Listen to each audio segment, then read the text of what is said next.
来，乡亲啊，继续来看新制的劳工的退休金，为2005年开始实施到即卖，已经开办15年。第一批领新制劳退的劳工，到今年7月底进前，大约有6万人。劳保局的统计，这批人平均一个人会当领到60万，会当做一届领，也则是按月啊来领。若是以平均的寿命84岁来计算，按月啊来领，一个月通啊领2084块。专家讲，按月啊来领较无风险，也毋过，若是有计划要来做投资，就做一届领，安尼金钱的运用较有存求。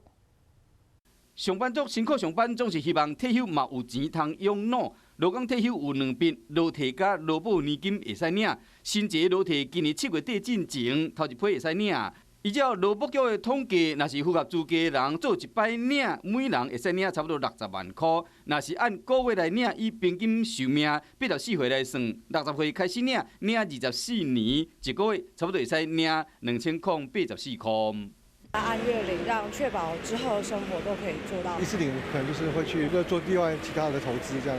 新制劳退是头家每个月替劳工提拨薪水6%到劳工的个人的扣除。只要年资满15年，60岁以上，今年7月底差不多6万人会使领，是讲这个钱要安怎领较好？它就是一个强迫储蓄，分次领的方式是比较能够确保一个人的老年经济安全的保障。很多人一次领出来以后，就有一些可能理财不当，而导致他老年的生活无以为继啊。人人拢有无同款的规划，专家嘛建议讲，平常时都要养成欠钱的习惯，安尼才有法度互家己的老年更较有保障。